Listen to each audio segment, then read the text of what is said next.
First and foremost, it is a cost of living issue. We've talked about in previous videos exactly just how expensive, getting any even routine medical treatment in the United States will be. And that is entirely due to the structure of the medical system in the United States, which is driven by insurance. So you have to pay for your insurance policy, and then when you go to the hospital, or you get a shot or you get a checkup or anything else, it's super expensive because the insurance companies will then pay whatever they have to pay. You have to pay your premiums. And just over the years, the amount that you have to pay for annual insurance has gone up and up and up. China really doesn't have that same system. You do have health insurance, but it's used or applied for the very purpose of insurance, which is if you have something that's serious, the health insurance is there to be able to help you with whatever the more serious ailment you have can be paid for. In the United States, all of the insurance payments are for everything, which was never the intended reason. So what you now have, and I think a lot of it has to do with a year ago when we had the whole TikTok refugee movement, where a lot of groups came onto Red Note, a lot of Americans began to see what the real China experience was. One of them was about quality of life, cost of living, and in particular about healthcare.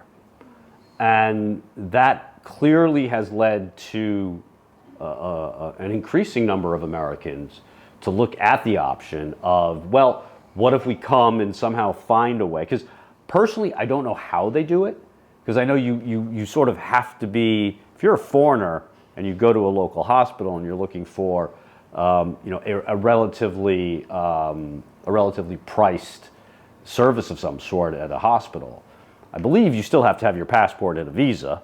I'm not quite sure if you can do it as just some tourist that comes over and wants to be able to just go to the hospital. But it's just very clearly an issue of cost of living. And again, combined with increased knowledge and understanding that, number one, it's cheaper in China. But more importantly is, the Chinese quality of medical service is pretty good. And again, prior to last year's influx of foreigners onto Xiaohongshu, there was a misunderstanding. Everybody believed that China was, some old country with really bad medical treatment and what have you, which is absolutely not the case. So I think it's a combination of just knowledge, people saying it's probably cheaper for me just to get on a flight and come over if I can, and you're seeing, an increasing number of people that are making that choice. I have no idea if this will continue, or even if the Chinese medical system is going to be able to provide this as an option. But for me, even if it's a medical issue, anytime I see foreigners, especially Americans, coming to China and engaging and traveling and getting to know the country, that's great for everybody.